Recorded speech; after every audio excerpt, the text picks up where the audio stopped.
Let's go to 6. We've got 6, 7, and 8 here. 3 more teams to talk about to finish off the division. So, Case, let's go back to you for number 6. Yeah, I mean, I had St. Louis over Nashville. I do still like the makeup of this team, and I think they're going to retool and be back stronger than they were last year.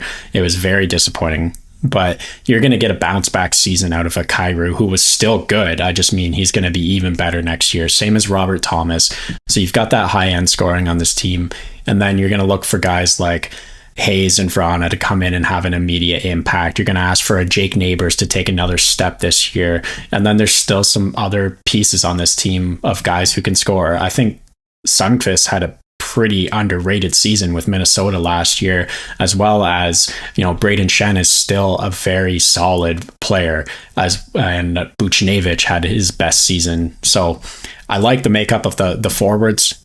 D is a below average D core. We'll see what happens with Torrey Krug. They failed at trading him already, so he probably doesn't feel very wanted on this team.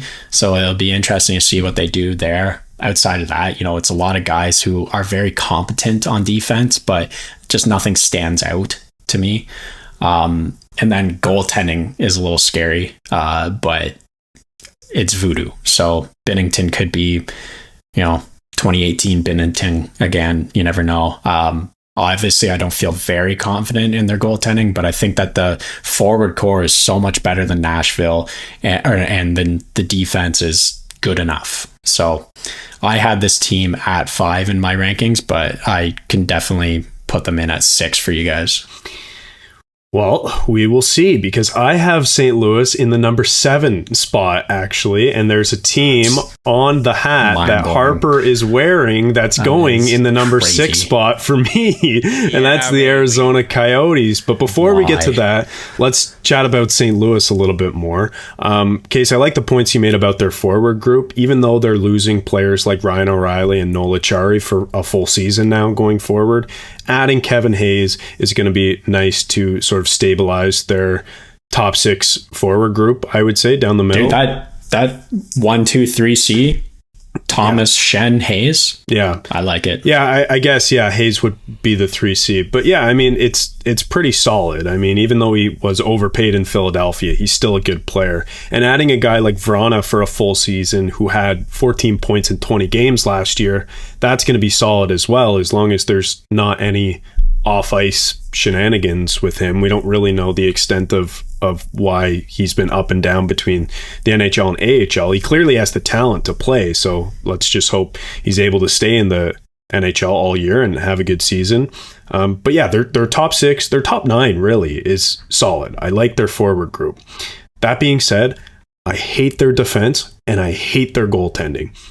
Binnington as a number 1 is not good enough. We've seen now for consecutive seasons that he hasn't been even as good enough to be in a tandem situation, and they don't have a capable backup. They have, what's his name, Hofer as Hofer. Oh, yeah, Joel Hofer as the backup. He's not a cow. Goalie of the future, though, in St. Louis. Yeah, He's but be good. Yeah, but that doesn't matter right now. You can't have a goalie who's not good be in a tandem situation, and you can't have him as just a backup because your starter's no good in the first place. I know it's a lot to put on goaltending, and that isn't the main reason why I have this team in number 7, but it is a factor because I don't like the makeup of it at all. I think they should have gone out and got like a good backup goalie. A guy like Marc-Andre Fleury would have made a ton of sense.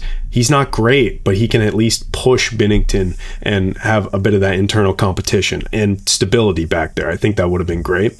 But their decor, overpaid, old, slow. I hate it. And just want to compare this team in every position to Arizona. I think I take Arizona all day. I take their tandem situation in net, even though, a guy like Vejmelka is a bit unproven, though he was really good last season. And a guy like Ingram, again, a bit unproven, though he was good in stretches. I still take that over Binnington as your number 1, expected to play 60 plus games. On defense, I take Arizona's decor, adding guys like Dumba and Dursey really solidify that for me. Victor Soderstrom playing more games this season, I think will be important for their offense from the back end. And then up front, I just like Arizona's forwards better. So I have them at number 6, St. Louis at number 7. Harper, I see that you probably agree. What are your thoughts on that ranking? Well, first of all, on the Blues, I just think that it's another retool year for St. Louis, and it's not going to be long before they're a contender again. But they had an excellent draft, and I just think that they've lost a lot of key pieces along the way, and they're still going to take some time to get back into playoff contention and being a contender again. I think that, losing the Petrangelos and the O'Reillys and pieces like that has kind of hurt this team a little bit. And I'm with you, Chad, all the way, man. I don't like Binnington, the goaltending situation there, and I don't like the back end. Parayko had a terrible season last year. Justin Falk is a good defenseman, but he's overpaid. Torrey Krug, same thing. Scandella's been banged up. Nick Leddy overpaid and aging as well. It's just it's not good enough. So I too have the Arizona Coyotes in that 6th spot. I know, surprise, surprise, and St. Louis in that number 7 spot. So we can move on and talk about the Coyotes now. Chad, I know you did a little bit. Do you want me to talk about the Oats a little bit? Well, I'll just come back because I feel like I didn't talk about their forward group as much as I wanted to. I just wanted to add as well that adding a player like Jason Zucker makes a lot of sense up front. I feel like that adds to their top 6 or top 9, wherever they want to play them, and gives them some leadership. And then a player like Alex Kerfoot for depth at the same contract that he was signed to in Toronto. I think they really like that, having a versatile player who has sort of been around the block and isn't just a guy to chuck into your lineup like some of the other players they had, in years past. And then, of course, getting Logan Cooley from school, I think is going to be an incredible add for them. I expect him to be one of, if not the best rookie in the NHL this year. I think he's ready to take on that role. And then just guys like Gunther and Jack McBain being a year older and ready for more opportunity. I just like their forward group so much. And yeah, adding that on top of, how much I like the additions they made on the back end, I just think that this team is in a better position to not contend, but at least take a step and push for a playoff spot this year. And that's why I have them as a playoff bubble team. But yeah, so that's what I wanted to say about their offense. Well, again, surprise, surprise. I totally agree with all of that, and I could even, I wanted to put this team in the 5th spot, and obviously we're not going to do that. But look, I agree. This team is a playoff bubble team. They took a nice step forward last year, surprised a lot of us with 70 points. They're well coached. Clayton Keller is a star now in this league. They've got a good young core. Michelli, Krause, Nick Schmaltz is a great player, very underrated, I think.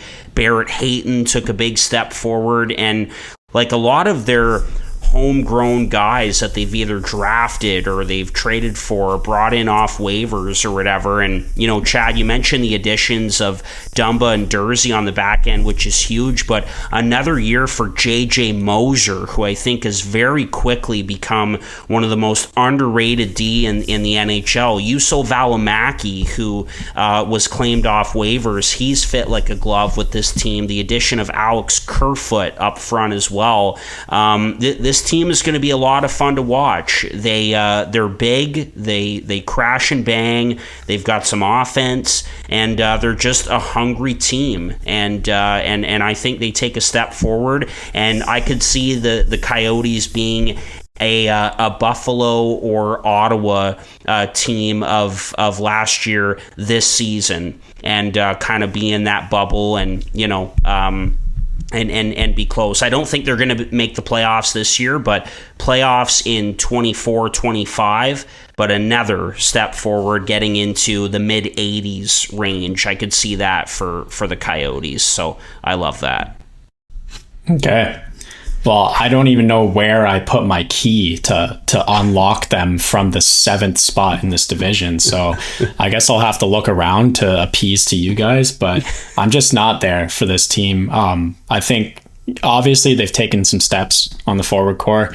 They brought in Zucker and Kerfoot and Bjugstad, and all of that's going to be fine and dandy. Logan Cooley's going to be a big impact to this team, and I'm excited for that. I also hope that Dylan Gunther can be a big impact as well, be a mainstay here now.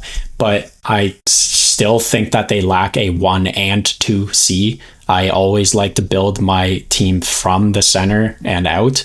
That's why I like St. Louis more than Arizona, is because they have a 1, 2, and 3C, whereas Arizona doesn't have a first or second line center, in my opinion.